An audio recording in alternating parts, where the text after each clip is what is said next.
Okay, are we good? Good afternoon, everybody. Welcome to the August 9th meeting of the Sacramento Transportation Authority. Could we have the roll call, please? Yes. Directors Cruz, Here. Carr, Here. Slowey, Here. Frost. Here. Gatewood. Here. Gira. Here. Hanson. Yes, sir. Howell. Hume. Playing the alternate. Kennedy. Here. Matoli. Peters. Here. Chenier. Here. Cerna. Here. Suen. And Chair Harris. I am present. You have a quorum. Thank you very much.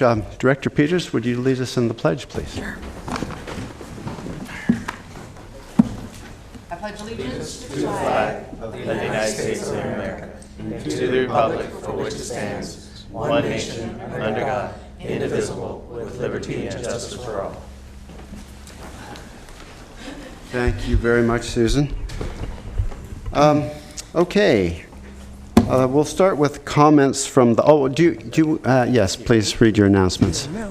This meeting of the Sacramento Transportation Authority is cablecast live on Metro Cable 14, the local government affairs channel on the Comcast Consolidated Communications, and the AT&T Uverse cable systems. The meeting is closed captioned and webcast at www.sacmetrocable.tv.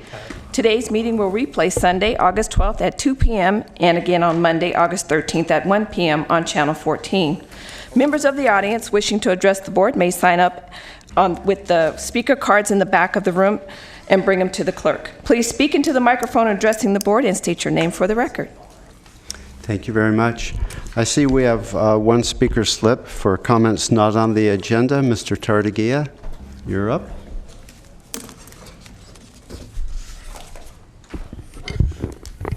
Chairman, STA Board, Sacramento Transit Authority. I am concerned, and what I will invite you is much like the Regional Transit Board, is please read what your committees come up with. It seems like you did not understand what the neighborhood bus system was about. If RT is using it as a tool to find what, is better feasible locations that neighborhoods need, that is great. I do not know, after the research that has been done on Franklin and what is going on with the pilot project out in Antelope, that those results are going to come back. It will be interesting to see how grant evaluations and how you assess the success or failure. I think you learn a lot more through failure than you necessarily appreciate what success means. I bring this to you because it's been many years, and I think likewise that later on there will be further comments that I will make. But board, just like this is recorded, realize that, what you guys do sets the tone for the next decade. And I'm not certain, in light of what I am seeing and observing, that you have assessed, looking back 5 years, backwards right now, that what are the best decisions that you are making at this time. Thank you, Jeffrey. I don't see any other speaker slips. Is anybody here with a comment not on the agenda? Don't see any, so we'll move to our director's report. Good afternoon. First, I would like to welcome back Citrus Heights Councilman Jeff Slowey. Mr. Slowey first served as an alternate on the STA board in 2004, and then as a regular member from 2005 through 2012. Mr. Slowey was recently reappointed to the STA board as the alternate for Albert Fox. So welcome, Mr. Slowey. Also, we have Mr. Mark Cruz from the city of Galt, who is the alternate for Kurt Campion. Regarding Measure A, in the past, we issued 1-year MOUs to each of the 12 Measure A agencies to provide funding for ongoing programs. Each August, we would bring these MOUs back to you as a regular discussion item for your approval. But since the MOUs don't change year to year, what I've done is I'm asking you, as part of item 4, to make these into 5-year agreements. and then to also put them on the consent calendar going forward. And what this will do is it will save us a tremendous amount of time every year, and especially with the legal reviews that have to happen with 13 agencies every single year. And so this will free up the board for more important non-ministerial type items, such as listening to the community, which is our item 11 today. Regarding the public education and community outreach, our efforts, we released the RFP back in June, and we received 5 proposals. Those proposals are in the committee right now for review. The committee will form a recommendation and return that at the September 13th board meeting. Regarding the neighborhood shuttle program, there is a lot going on with that program right now. And so Laura Ham with Regional Transit will be here next month to provide a full report. And we also have Tiffany Fink with Paratransit to provide a comprehensive update on what's been happening with the Youth to Jobs program. Regarding abandoned vehicle abatement, you recall that last month the board had some discussion about the additional funding need in Sacramento County. And since that time, we've actually met with City of Sacramento staff to talk about their unfunded needs as well. And so our next step is to reach out to the 25 other abandoned vehicle abatement authorities in the state of California to figure out what the scope of this problem is. And we're going to see if there's support, widespread support for doing something to gain additional funding. And so we're actually the 3rd largest program that's funded by vehicle registration fees in the state of California. So we're taking the lead on this. And so I'll return to the board with regular updates on our efforts. Regarding Sacramento Freeway Service Patrol, it's not actually well known, but SB 1, Senate Bill 1, actually provides $25 million a year statewide to FSP programs to either expand service or to reinstitute service.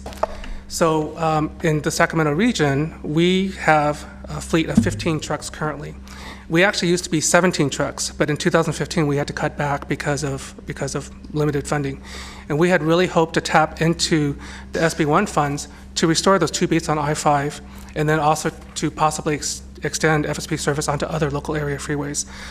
But since Proposition 6 to repeal SB1 is on the November ballot, we've entered a holding pattern because we don't want to enter into any multi-year contracts that we might not be able to fulfill. So we're going to hold off until November to see what happens there. But like I said, if SB1 is repealed, none of this funding for FSP will exist anymore. Finally, looking ahead, we will not. It looks like we will not have a quorum for the October board meeting, and so I've consulted with the chair, and so that meeting is canceled, and I'll send out notices to you and to your staffs. The next STA board meeting is September 13th. Thank you. Thank you very much, Norm. Madam Clerk, next item. Your next item are your consent items. Your matters 3 through 7 are in order. Very good. Do I have any comments? I'll move consent. Second. Moved by Howell, second by Carr. No further discussion? Chair, I just want to note that I'm going to abstain on item number 3. Okay, let the record reflect that Director Slowey abstains on number 3. All those in favor? Aye. Opposed? Abstentions? None seen. Consent carries. Next item. Your next item is your item number 8 is committee memberships. The STA Public Outreach, Education and Outreach Committee, Independent Taxpayer Oversight Committee. Thank you very much. So we discussed this at our last meeting, and I appointed a committee to look over the proposals that have been solicited and sent in at this point. I would like to go ahead and further appoint Director Howell to our committee to review the proposals, if you are willing, Ms. Howell. I think you'd be a great representative. And any objections to that? No. None seen. Very good. Now on the iTalk, this is kind of interesting. Some of you may know that Maureen Pascoe, who had been on the iTalk for some time and very knowledgeable about transportation issues, will probably not be coming back to the iTalk. So it was up to me to appoint a new member, and I found someone who I am fond of and I think will be very capable. Her name is Terry Kletzman. She's here in the audience today. Terry is very skilled. She's an accountant. She works at the Earthquake Authority, And she's demonstrated a great interest in sitting on the iTalk and doing that work. So Terry, would you come up to the podium and say a few words about yourself? I just want to thank you, Chairperson Harris, for introducing me to this committee. I've gone to 2 meetings, and I'm really excited by the dialogue that they're having. I think they have a great collaboration and really think things through, and I'm excited about participating, and I appreciate the opportunity. Well, thank you, Terry. Welcome, and keep an eye on us. I'll be observing for a little while. All right, thanks so much. So, okay, that one is taken care of. We'll go to the next item, number 9. Is your Senate B SB1 Local Partnership Program Formula Shares Distribution, and this is Cycle 2. At your June 14th meeting, your board directed that the $3.3 million that's coming into Sacramento County through the SB1 Local Partnership Program Formula Shares Cycle 2 be distributed, 30% going to Sacramento Regional Transit, and then the remainder to be divided among the cities and the county based on a formula of 75% population and 25% road lane miles. The local agency staffs have taken their allocation amounts and they've prepared their nominations. Regional Transit will use their $991,000 to purchase buses to expand service into underserved areas. The county and the cities will all use their allocations for roadway rehab, with the exception of the city of Citrus Heights, which will do street ADA projects, and the city of Folsom, which will apply their funds towards the widening of East Bidwell Street. The nominations are in order, and I recommend approval. The only note that I'll make again is regarding SB1 is that these funds are for Cycle 2, which is the next fiscal year, which is fiscal years 19 and 20. If SB1 is repealed, none of this money will exist. Thank you. Understood. Any comments or questions from directors? I'll entertain a motion. So moved by Director Guerra. Second. Second from Director Howell. Very good. All those in favor? Aye. Opposed? Abstentions? That carries. Next item, please. Your next item is Senate Bill SB1 and Proposition 6. For the last 8 or 9 months or so, we've talked variously about SB1 and what it means to our transportation system. Statewide, SB1 generates $5.4 billion. Locally, for us here in Sacramento County, SB1 invests about $47 to $62 million a year into our local roads. $8 million goes directly to regional transit for transit service.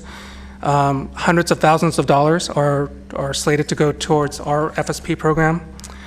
And a couple $100 million goes into our state highways, especially US 50 and I-5. But as we just talked about, this funding is in jeopardy. So today I've invited Ronnie Verdugo of the No on Prop 6 Coalition to speak to us about efforts to preserve SB1 funding. Ronnie? Welcome, Mr. Verdugo. Thank you. Good afternoon. Ronnie Verdugo here on behalf of the League of California Cities. First of all, I just want to thank the Sacramento Transportation Authority for inviting me to make a presentation largely focused on Proposition 6 and what impact it will have on transportation and specifically on transportation within the Sacramento region. Before we get into more specifics, I do think it's important to provide some historical context as to how we arrived to where we're at today. And so one of the questions is, well, what was the problem that SB1 was trying to solve in the first place? And as you all know, prior to SB1, it really was the erosion of the purchasing power of the dollar that resulted in the simple math problem for cities, counties, and the state that of inadequate funding for critical city, county, and state transportation projects. The funding just literally was drying up. And so, because it was never adjusted for inflation, essentially. And so, fortunately, city, county, state engineers and the private business that that a lot of the private businesses that they work with to build our transportation infrastructure have been able to head off most major disasters in spite of the dwindling resources and the deteriorating conditions of our roads. But we knew going in for the last 10 years that was simply unsustainable. So just to kind of paint a picture of what the problem was prior to the passage of SB1, the state was looking at a backlog of about $60 billion of unmet funding needs for the state highway system, another $70 billion in unmet funding needs for the local streets and road system throughout the state, about another $70 billion for public transportation across this state as well over the next 10 years. So understanding that this unfunded backlog was simply unsustainable, the League, CSAC, quite a few other different organizations that prior to SB1 was called the Fix Our Roads Coalition, a partnership between local governments, labor, business, et cetera, partnered to essentially push forward a package with the legislature essentially to come up with a comprehensive transportation funding proposal, which ultimately was lumped into SB1. And understanding this, it became the law that we know today, and that was signed into law by the governor on April 28th of last year. And so what does SB1 help to solve some of these problems and address some of these needs? As we all know, SB1 generates approximately $52 to $54 billion over the next 10 years. There's no sunset on that, so that money will continue to grow in perpetuity as long as it's not repealed.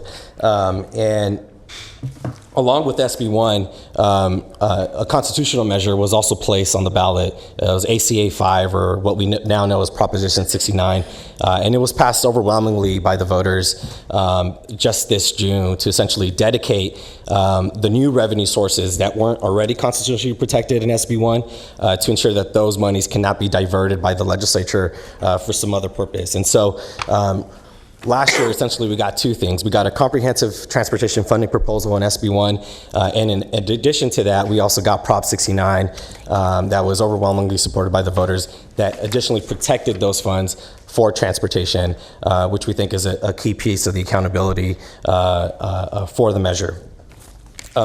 One of the other things that I wanted to mention too is that SB1 is one of the largest, if not the largest, transportation infrastructure investment that we've seen in California, definitely the largest that we've seen in a generation. A key component of SB1 is that all of these projects are going to be happening locally. Even if you think about a project on the state highway system, that's coming to a freeway near you, right? So it could be Highway 50 or the I-5 or any of the other local freeways in this area that are going to be benefiting from that. However, in addition to those investments on the state highway system that are also in our backyard, every city and county also doubled their transportation budgets as a result of SB1. And it's unusual, at least in my time as an advocate for the League of Cities, that the legislature will provide us cities and counties throughout the state with that level of funding for any purpose, let alone transportation. So that definitely was a major victory in SB1.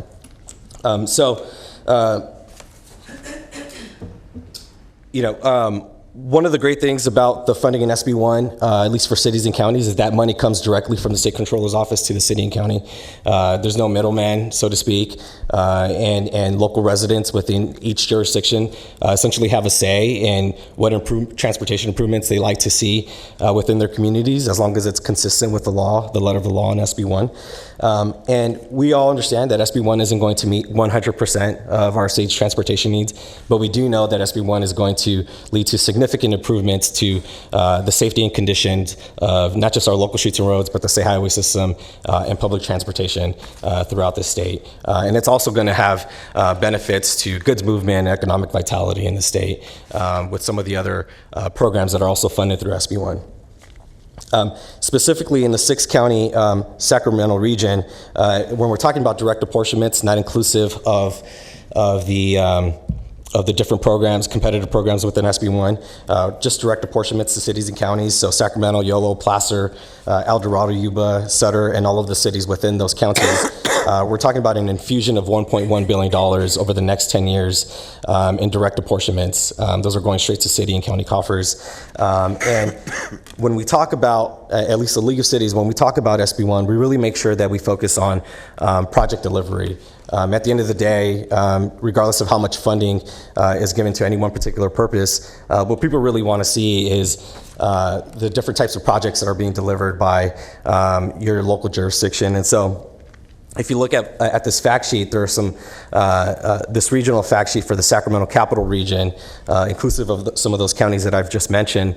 You're looking at 152 projects filling potholes and repaving crumbling roads, 30 traffic congestion relief projects, 100 projects improving the safety of local roads, 24 projects improving the safety of bridges, 52 safety improvements for pedestrians and bicyclists. And then there are some examples within each of these categories that we can point to. And again, this is not an exhaustive list. So if you don't see one of your projects that you know is being funded, don't get mad at me. We just try to pick essentially what we thought were kind of good examples of some of the projects that are being carried out.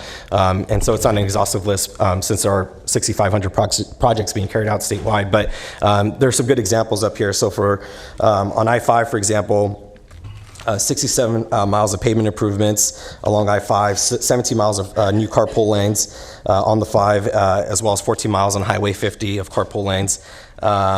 New sidewalk, curb ramp, bike lane, street lighting, center medians, and traffic signal improvements throughout Sacramento, visibility improvements and restriping in all counties within the region. Again, improving public safety of our local streets and roads networks. And so, anyway, you know, this is, I think, a really good example, and there's actually a second page to this with more examples as well. And then we also have a kind of a broader regional fact sheet that's looking at counties from Calaveras County, Colusa County, and inclusive of Sacramento County. And when we look at the broader region, we're looking at about $2.3 billion. And so I don't know if that's available on here, but it's a second regional document that I've passed out as a handout.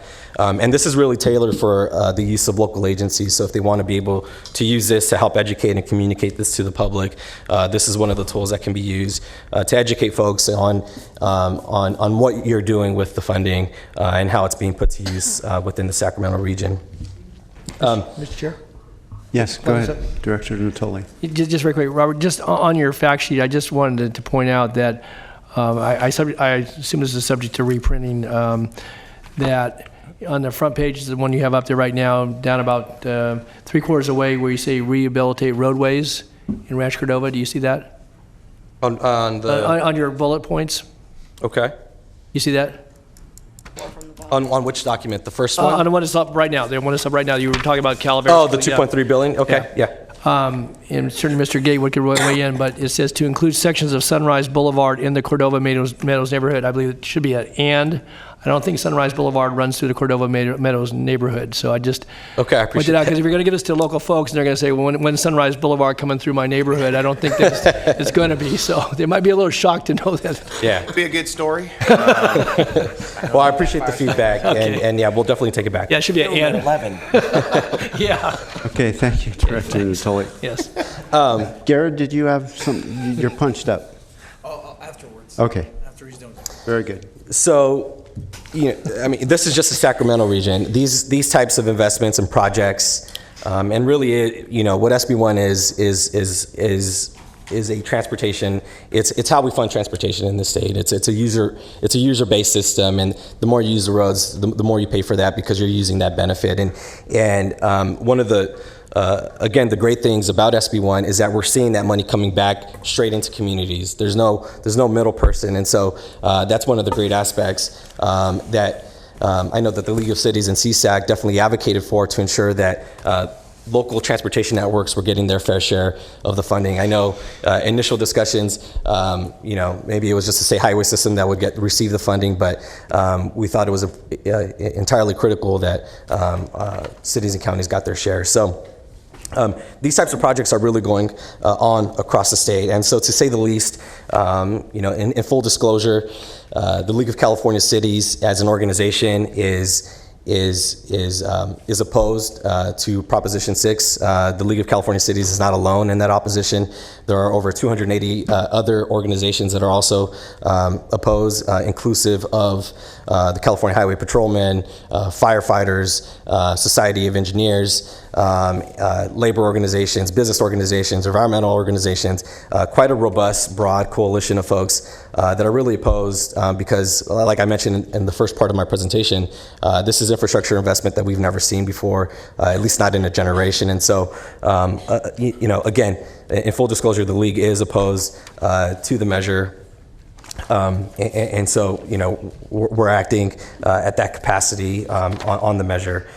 So before I get into Proposition 6, I do want to share a handout from the Institute for Local Government.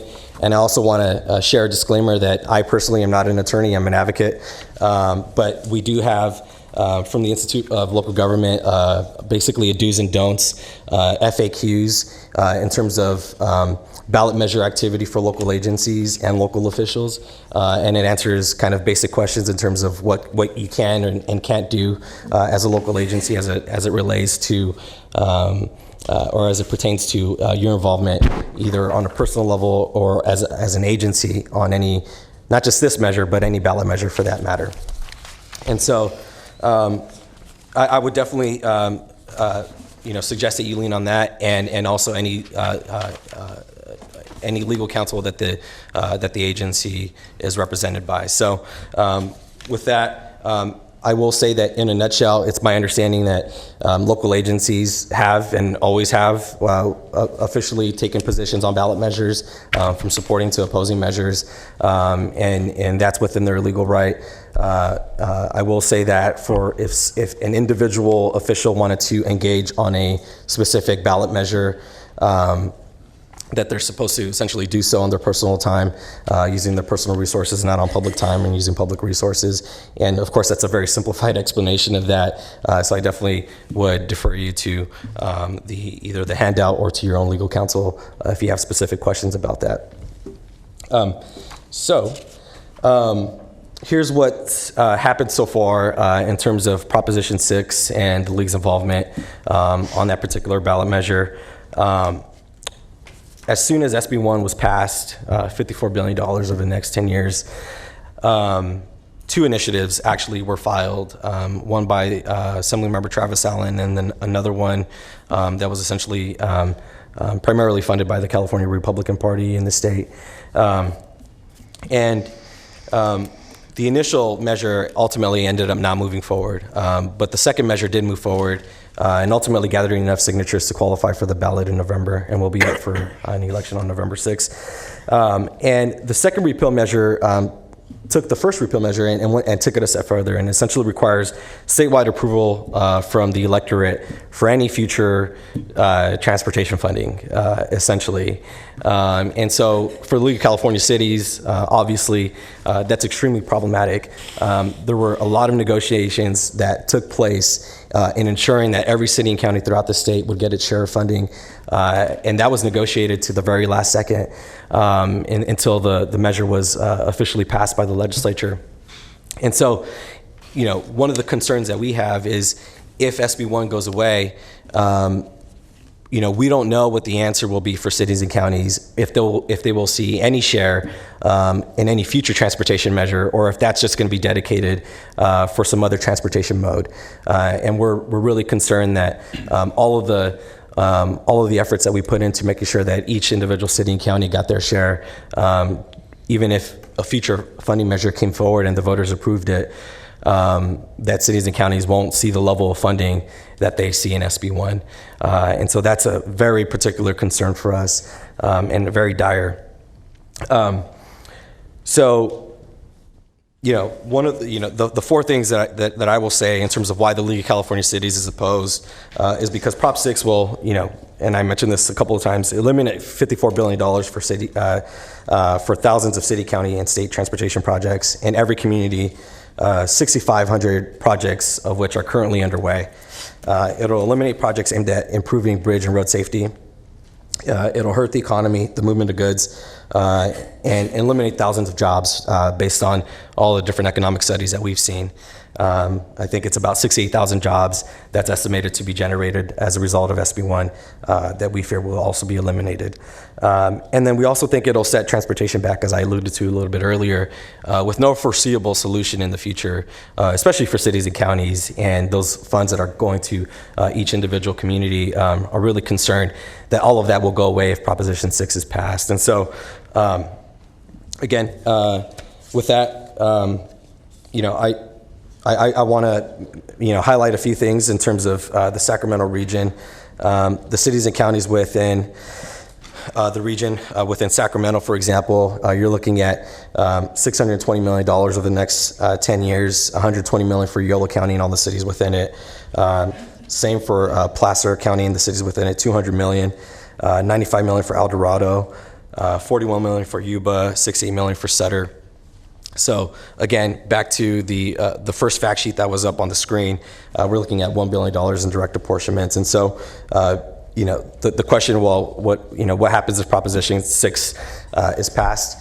We say that all of those improvements will go away. And as far as the League of California Cities is concerned, that's something that we simply can't afford. So I appreciate your time, and I'll open it up for questions if we have time. Thank you. Thank you, Mr. Verdugo. Before we start our comments, we do have one public comment. Jeffrey, you're back. We'll probably have you back up, Mr. Verdugo, if need be. You too. Jeff Tartagia. I guess I will do like I apparently did at SACOG, is saying to you that the Republican Party has made this the #1 priority of repealing with Measure 6. And the problem is, once again for the voters, is understanding what they will lose. And guys, just like when you make Measure A and a system act or everything else of wanting it, be clear, be transparent, because guys, the way you go about it will speak much to the voters. I'm hoping that you can find a method right now, between now and getting the word out in Sacramento, that Measure 6 will impact Sacramento. It will impact the state, and you have yet to figure out how in the world to replace tax dollars, gas dollars for infrastructure, which is what he said. But simple terms is, simply make a simple message, deliver it so that people understand it. They've already done where this is Newman's the failure, and that's what the Republican Party is using. And that's something that, again, it is bad tactics to make, but bad policy and bad decisions are easy for people to misconstrue. Thank you, Jeffrey, for your repeated advice and admonitions. Okay, Board, we'll start with comments from Director Guerra. Thank you, Mr. Chair. I just wanted to personally thank Mr. Verdugo here.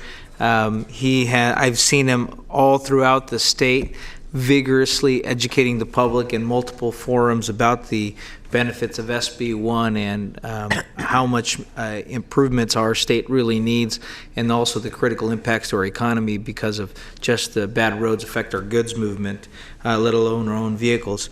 But a number of us have participated on some of the education media events that he's put together, and the logistic of hurting a lot of people, much appreciated that. But I think the kind of energy that we need to make sure that the public knows how important SB1 is and all the benefits for that, we've got the right person here, Mr. Verdugo, so I just want to say publicly thank you for all your hard work on that. Thank you, Director Guerra. Director Peters. Yes, thank you. We're here. In the first document you showed us, there's some bullet points here, which I've had some comments about. Is there an opportunity to change this document? We'd be happy to take any feedback on that. In fact, we would welcome that. So, should we just work through Mr. Hom and? Yeah. But one question. When you're talking about the number of miles of pavement improvements, is that lane miles? I believe so, yes. Okay, because it it either needs to say that, or, I mean, because someone reading it is going to know that there's not 56 miles on US 50 between I-5 and Watt Avenue, for instance. Some days it feels like that, but, you know. It depends what speed you're going. We typically measure our network in center lane miles. Yeah, Across systems. I don't think that's a good idea. To me, that if I read that, I'd say, what is he talking about? You know, but I'll make my suggestions to Mr. Hom then. Is that all? Yes, You good? thank you. Okay, thank you, Director Peters. Any other comments from the board? I don't see any.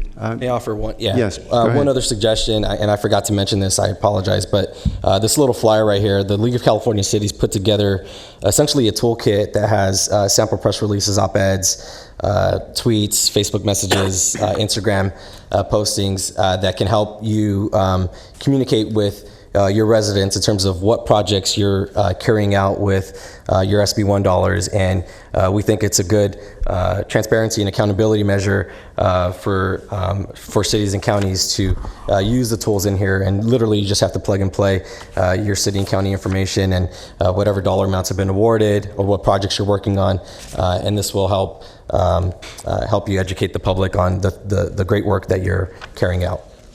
So thank you. Thank you. I do have a comment or two. You mentioned that if a Prop 6 passes, that virtually any other transportation measure would go to the full electorate. Yes. And that's a dire concern to the League. Yes. I think that that's a very important point that we all have to pay attention to, because if every time we need to get something done, it goes to the full electorate, nothing's going to get done. That's why we have representative democracy.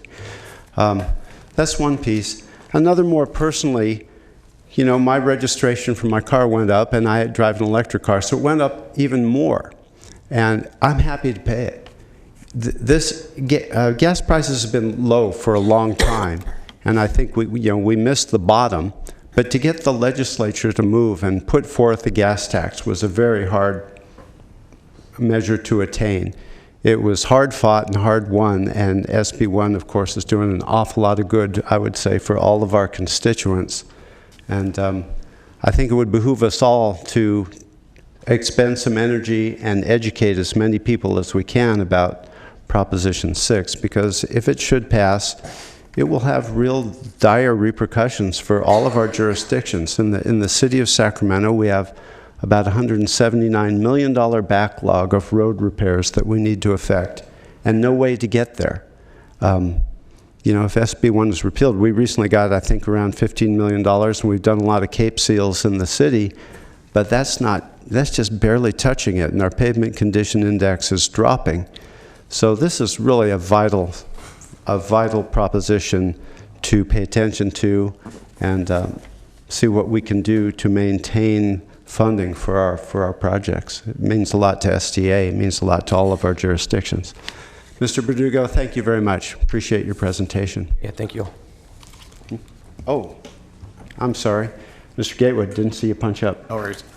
Hey, really quick, what are you doing on the side of videos and social and stuff like that? Because a lot of my constituents aren't going to read this and very rarely read anything like that. Mm-hmm. Have you guys thought of actually doing some sort of, you know, social media marketing, video, YouTube blasts, something I can tie us to help out with communication?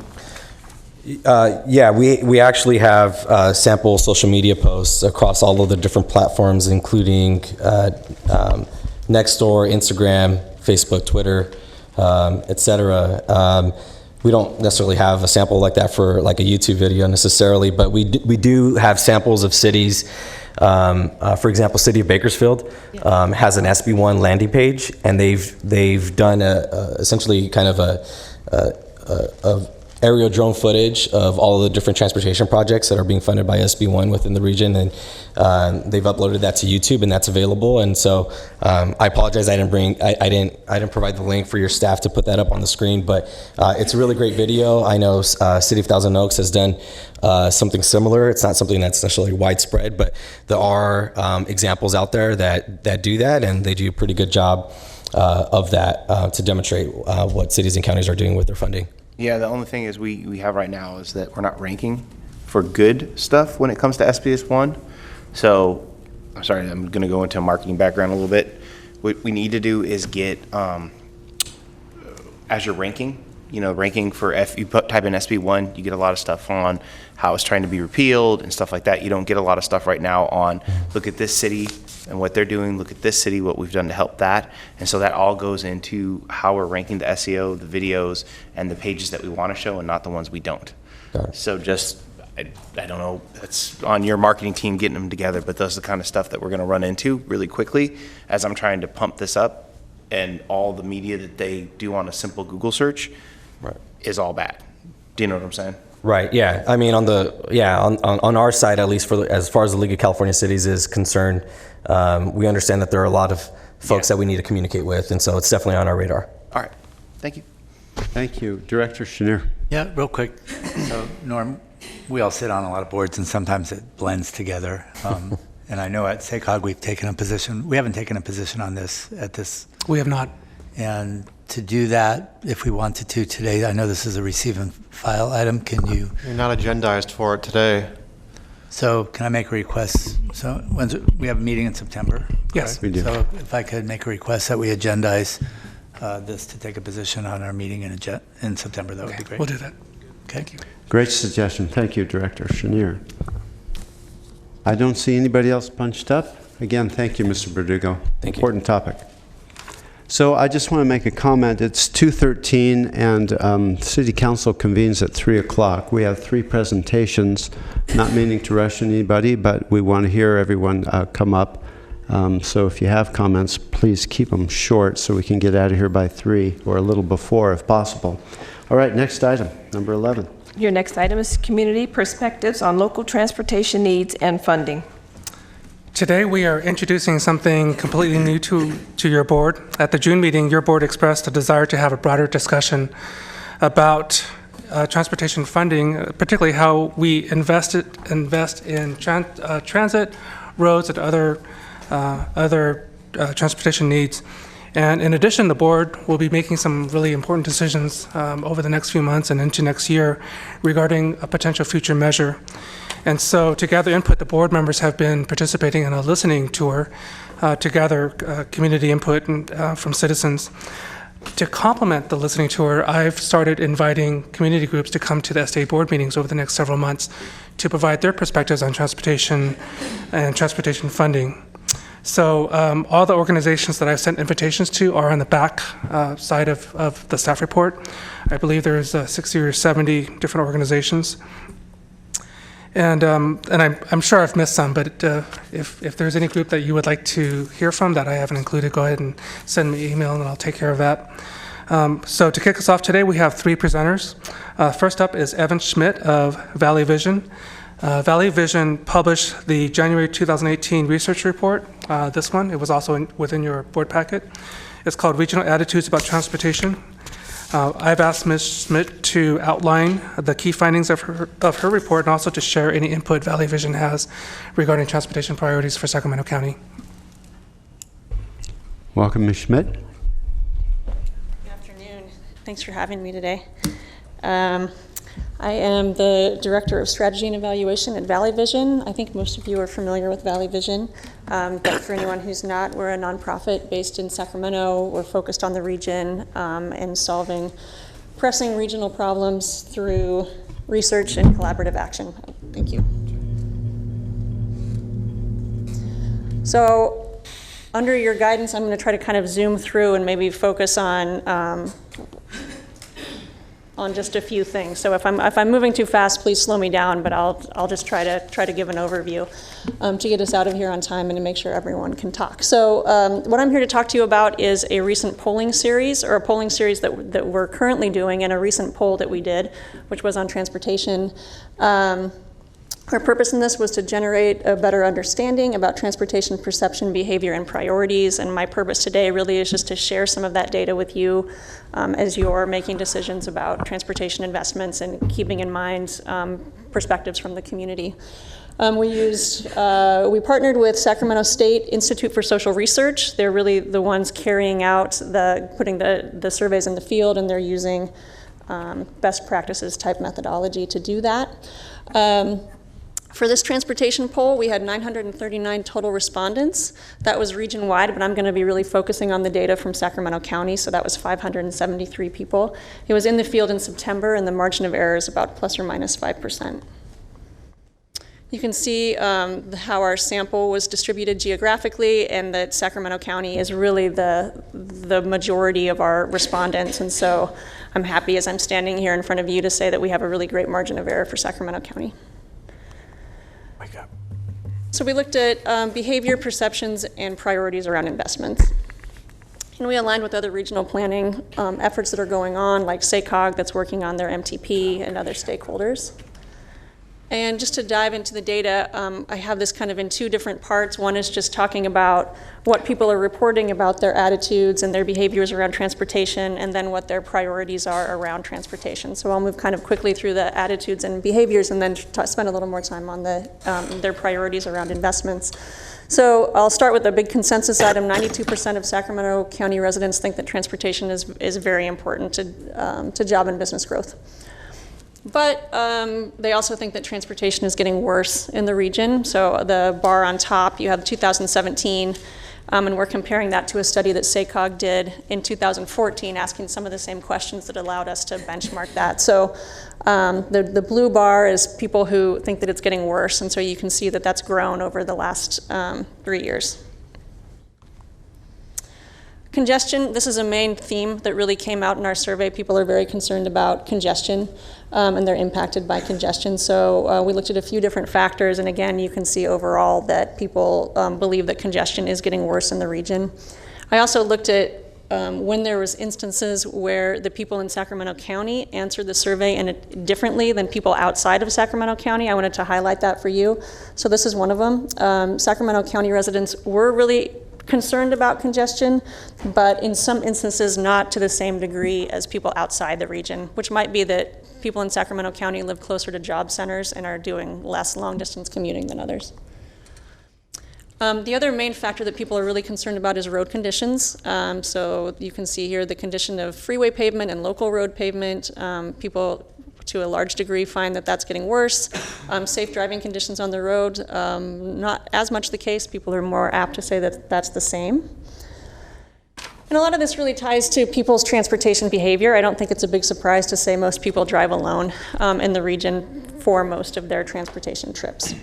And so you can see that in this chart. And then I think it's important also to point out, though, that if you just look at the dark blue, who drives alone always or most of the time, you can say, yeah, that's what people do. But people do use other modes of transportation as well. So when you look at this sometimes category that's orange, you can say, yeah, people are multimodal, and it's really about increasing, in order to relieve congestion, it could be about increasing the amount of trips that people are taking using different modes of transportation. We also looked at first and last mile infrastructure. So this was a little more optimistic in that people, for safe walking routes and being in walkable proximity to places they want to go, it was largely the same. Safe bicycle routes was a little bit different. In Sacramento County in particular, people were more critical of safe bicycle routes and felt worse about them in general. There's also a large amount of people that didn't answer that question because they don't bike in Sacramento County. Getting people on public transit is a challenge. So we asked people what are the reasons that they're not using public transportation. The top one was, I don't know what the services are. And then there's a whole host of others, don't feel safe, too far from home or destination. One thing I would add, when you have such a large percentage of people who most of the time drive alone, a lot of these might be perceptions, or it might be based on using public transportation just a couple times. And Sacramento residents were more familiar with public transit, but they felt less safe, less comfortable, and they had more concerns about the expense of public transit. And again, that could be that Sacramento County residents probably have a little bit more experience on public transit than people outside because of light rail and buses and other amenities in the county. So, investment priorities. So this is what I wanted to share with you and spend the most time with. So we asked people, what's the most important reason that policymakers should consider when spending when spending on transportation improvements. So why should we invest in transportation? And their number one response was reducing traffic congestion. Again, this was really consistent with their beliefs throughout the survey that traffic congestion is really their main issue with transportation. Other things that they said was enhancing safety, improving the quality of life. If you go down a couple, provide more affordable travel options. And then the one underneath that is provide more freedom for people with mobility issues. And at the bottom, you can see create jobs at 23%. It wasn't a huge percentage of the overall sample, but in Sacramento County, residents were much more likely to cite job creation as a reason for investing in transportation by 15% or something like that. We asked people, what's the transportation type that is most in need of improvement? And the top two were local roads and freeways. So again, we're kind of coming back to people drive alone a lot, and the thing they see the most is the local roads. And then we asked them to rank the transportation type and then to kind of dive in deeper and talk about what kind of investments would you like to see in each of these transportation types.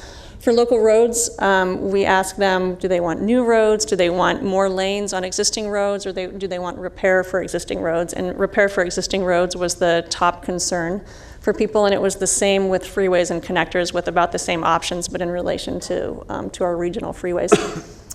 For buses and light rail, there was a lot to that, and I'm going to talk about it more in just a second.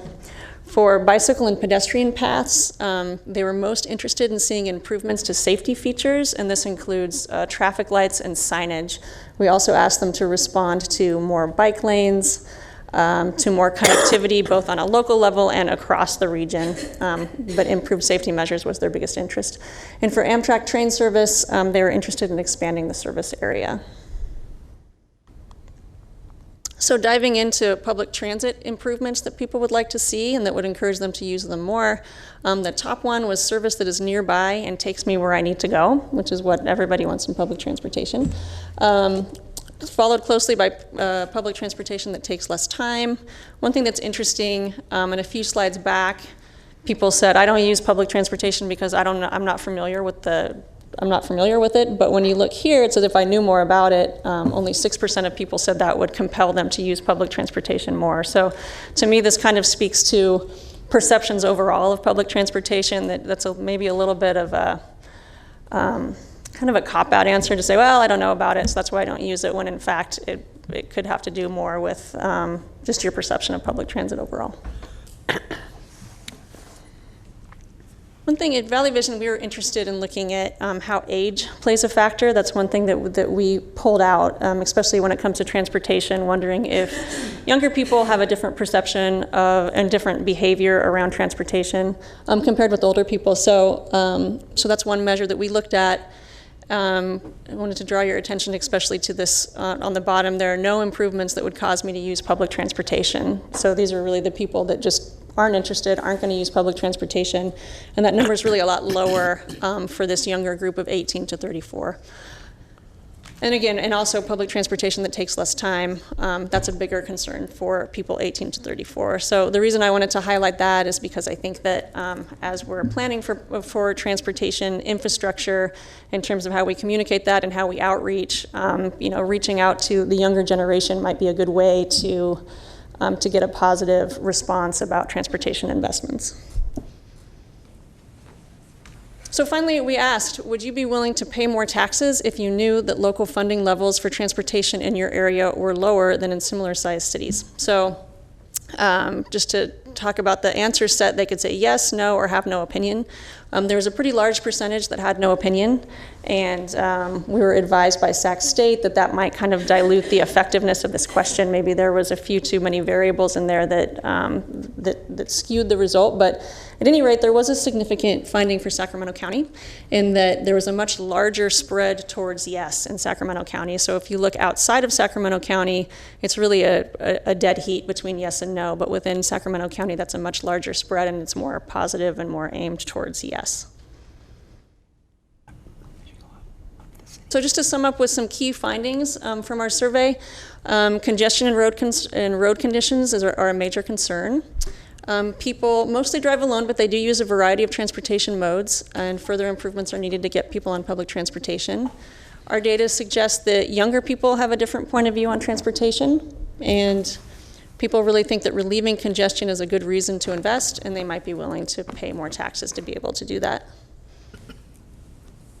And then looking into the future for what Valley Vision is doing in this realm. So we're working with Metro Chamber, the Greater Sacramento Economic Council, and SACOG, developing the Regional Prosperity Plan and working on an implementation around that.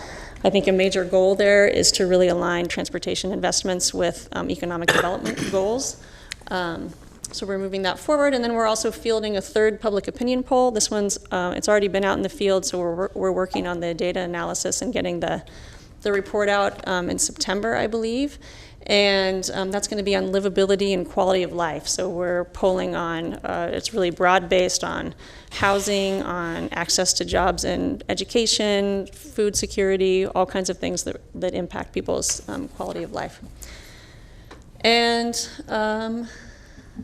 here's my contact information. I hope this has been helpful. It's really our goal for this polling series to be able to share data with you that helps you in your decision making. And so this has been a perfect application for what we're trying to do with the polling series that we're working on. Thank you. Evan, thank you very much. It's pretty interesting information. I don't see any comments from the board at this time, so we can move on to our next presentation from ECOS. Next up is Ralph Proper, President of the Environmental Council of Sacramento. Thank you. Welcome. Thank you. Yeah, ECOS, the Environmental Council of Sacramento, has 20 member organizations that feel the need to act in concert on a number of issues. We were founded after the first Earth Day in 1970 by groups such as Breathe California and the Sierra Club to oppose sprawl and get more infill development for the sake of better air quality, preserving habitat, and making everyone's lives easier. That ties in with getting the public transit that we now have and many other things over the years. I retired a couple of years ago from the Air Resources Board, where I was in the research section that does climate science. I was on Channel 10 yesterday talking about the scientific connection between the wildfires that we're getting and climate change. And it's only going to get worse. It's inevitable. We have to do what we can, though, to deal with climate change. And the first thing I wanted to mention, the two main topics I wanted to discuss. One is that, see, we don't have any way to show a page here, do we? Oh, how do we do it? Okay. Yeah. Can you make that bigger? Yeah, thanks. Bigger yet? Planned. Yeah, this is from the Air Resources Board, and it shows what we need to do to deal with climate change in our state. It shows that for the year 2020, we'll probably be okay in terms of the goals, basically because of what the Air Resources Board is doing with clean cars and so forth. But as you look further down the line toward 2030 and beyond, we have quite a shortfall. And this shows on the right there the three main areas in which improvements need to be made. Certainly, we need more penetration of zero-emission vehicles, and we need more renewable energy. But the last one you see here is that we can't do it with just those alone. We have to reduce vehicle miles traveled. So one point I want to make is that it certainly is great that we have the SB1 funds to improve our roads and our transportation system, but we have to figure out how we can reduce vehicle miles traveled, and that once again means less sprawl, more service by public transit, and building more roads is not the way to go if you want to reduce vehicle miles traveled, as is required by the Air Resources Board. SACOG is having a hard time right now trying to figure out how we can do that, but it's up to the local jurisdictions to enact the land use planning and so forth that is necessary. The other thing I wanted to mention was the fact that the local Sierra Club has gotten a grant from the National Sierra Club to convene in Sacramento a a forum with a large stakeholder group to figure out what we want in terms of transportation improvements here. I think we're going to bring in people from Los Angeles with Sierra Club and others there who led the charge for the successful Measure M that they passed for transportation funds when our Measure B failed a couple of years ago. The LA County Metro recently put out a report about how it's called How to Pass a Mega Transportation Measure, Lessons Learned from Measure M. What that shows is the following. They had a Measure J that failed a few years ago. That was a top-down measure like Measure B was, developed behind closed doors by the politicians such as you guys, not to fault you politicians, but there wasn't any public input, and nor was there for Measure B. It failed. They went back to the drawing board and decided what they should do next time is have a bottoms-up approach where they encourage citizen groups to get together and figure out what they wanted, and that was presented after a long process to the authorities, who then agreed to put that on the ballot. The end result was a measure that gives most of its funds for transit as opposed to roads, and also provides a local return program where local jurisdictions had leeway in deciding if they wanted to shift that distribution. So it involved a lot of public opinion, as we saw here, surveys, focus groups, town hall meetings. So we want to we're going to bring up people here who were involved in that process to see how it should be done here. If you do involve the community, then people feel ownership of it. They sell it to everyone else in their network, and eventually everyone agrees this is the best we can do. So I hope that the process that Norm has started here to get outreach can be combined with what Sierra Club and other environmental groups and other groups are getting together for in terms of providing input as well as just outreach. We don't need just a better sales job of what you tell us we need, but rather we need to involve the community in helping to develop the next measure. We don't need son of a B, we need A+.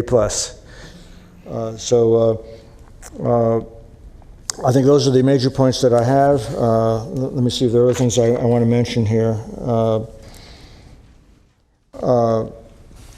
One other point that might be worth mentioning is that the focus should be on operations and maintenance for regional transit.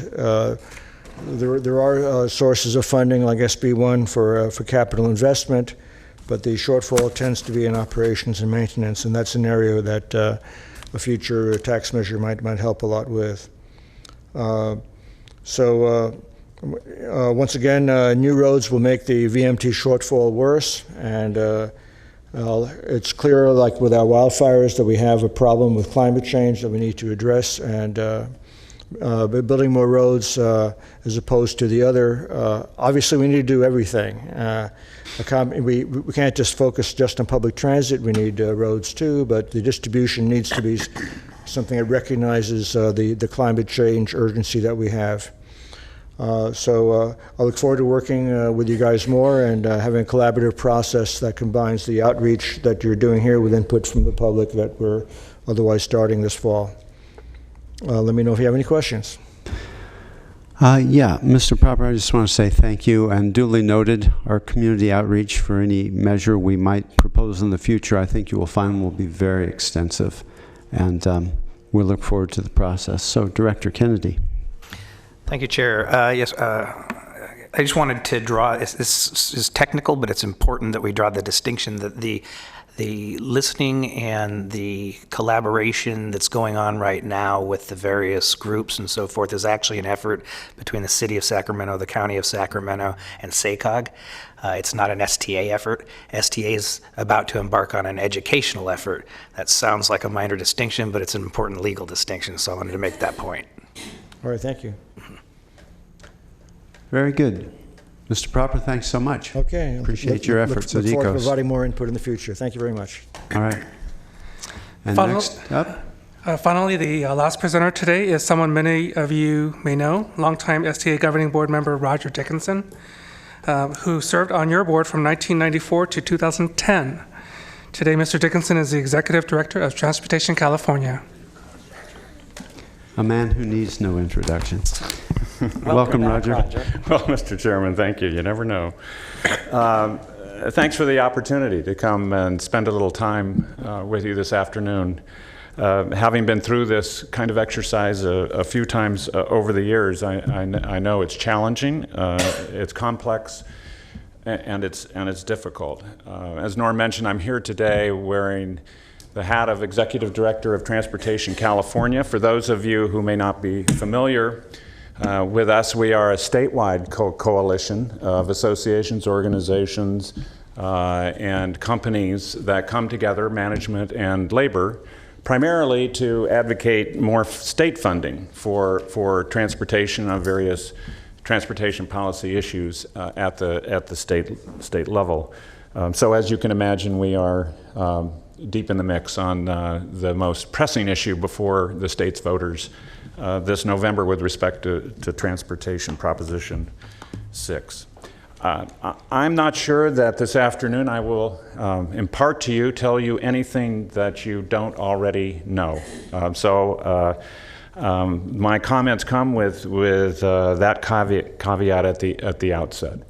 And what I thought I'd do is talk a little bit about the framework within which I hope you will consider whatever measure you might next construct to put before the voters of Sacramento County.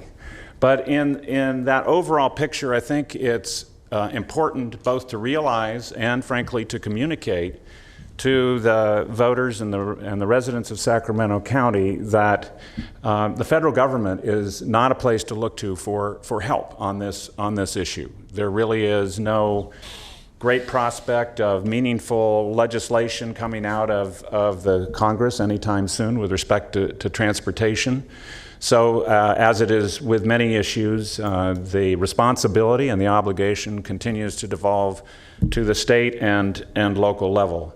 The one footnote I would put to that is if control, I think, of the House of Representatives changes after November, you may have a brighter prospect for some legislation addressing the condition of the Federal Highway Trust Fund coming out of the next Congress, because the nature of the debate will change, and it's really been the House which has been most resistant to any kind of legislative initiative to find a way to raise additional funds to start to bring the Highway Trust Fund back into balance. But it's not something that I would count on as I was thinking about how to fund transportation improvements in Sacramento County anytime in the near future.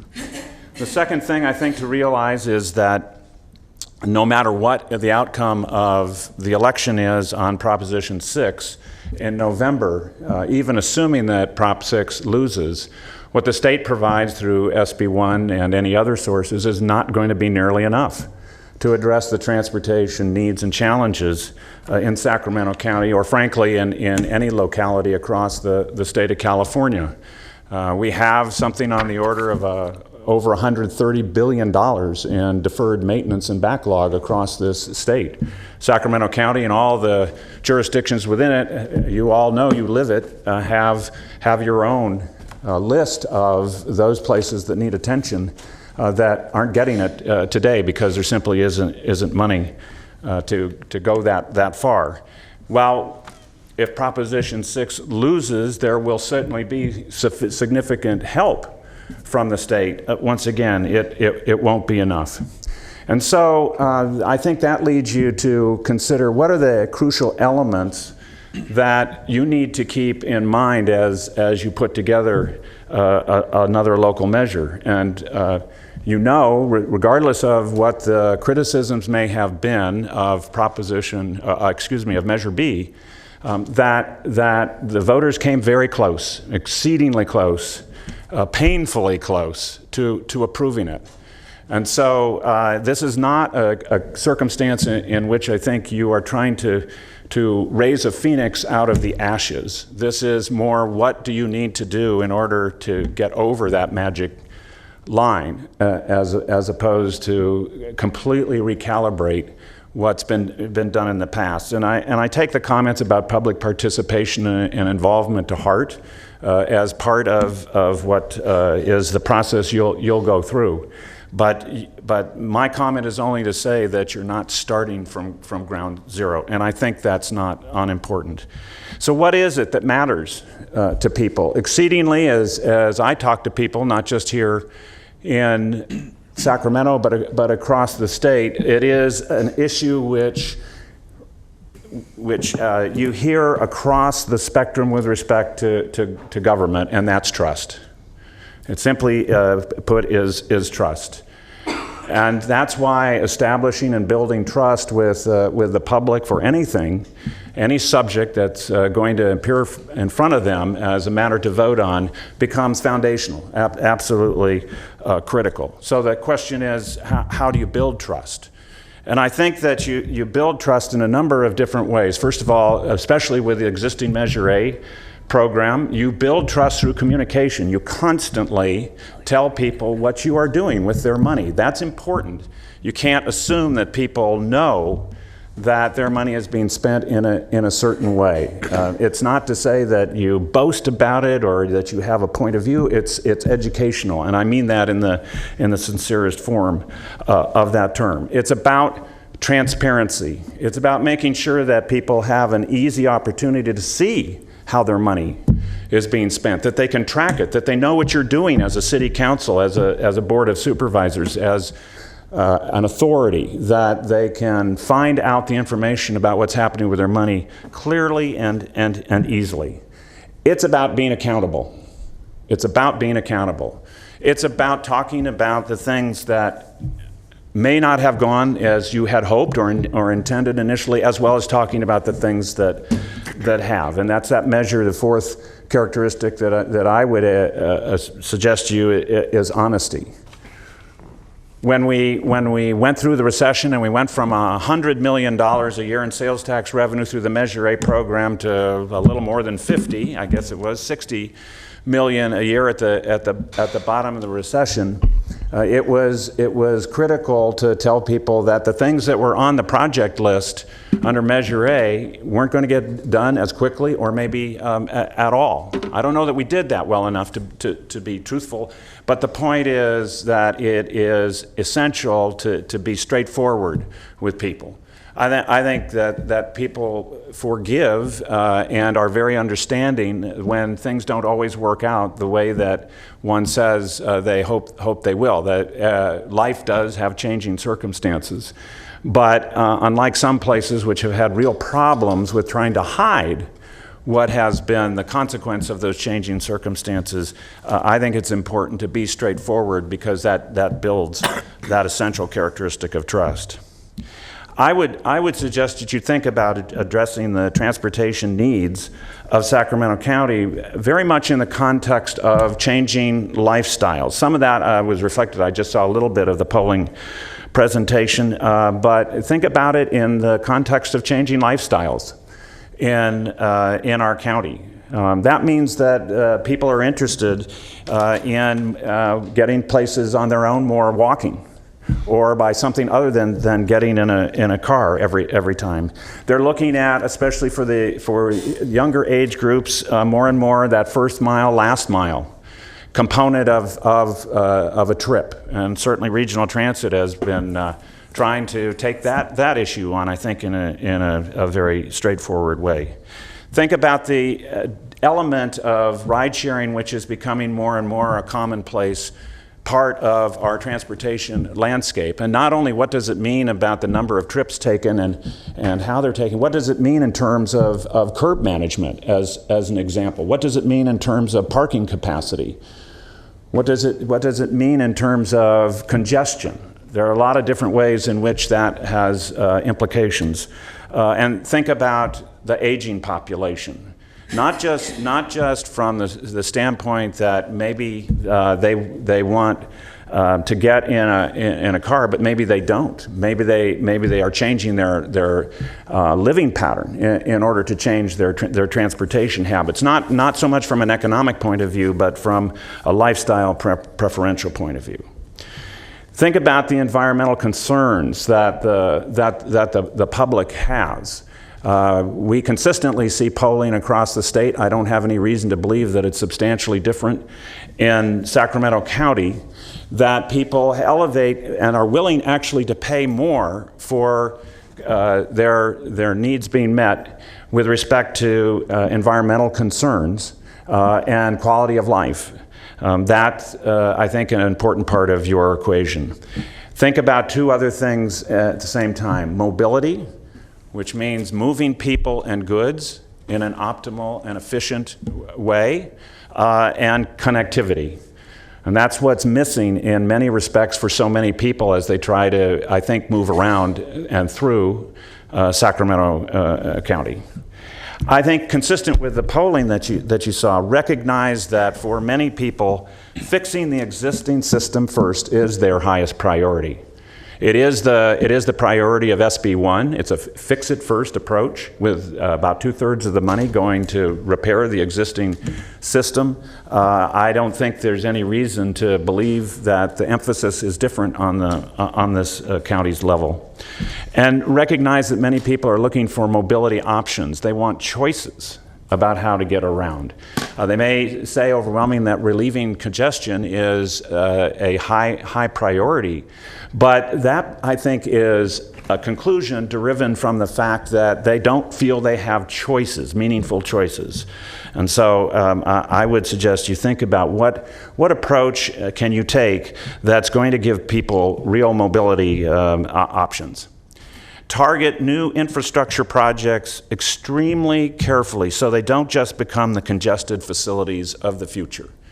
It's unrealistic in my mind to say that there are no new facilities that are necessary in this county, especially as it grows, as it will. And so it's thinking about what kinds of facilities really will promote those other values of mobility, of connectivity, of efficiency, that don't just become the things that the next STA comes back in 10 or 15 years and says, gee, now we're living with congestion that was created by some road expansion that we had that didn't really help us solve the problems of increasing and improving mobility and connectivity. In the final analysis, increased investment in transportation, in my view, is essential both to our community growth and health. So I don't believe, and I don't think you do either, that you can simply exist on what we have today. That will not meet the needs of Sacramento County, its jurisdictions, and its people in the years to come. But the bottom line is that, as I said at the outset, more and more responsibility will fall on local jurisdictions to fund transportation. But the public support for those efforts will depend on a plan that is built on the elements that people care most about. Roger, thanks very much. We appreciate you taking the time and sharing your views on the subject. I don't see any comments from the board. We do have one public comment. Good luck.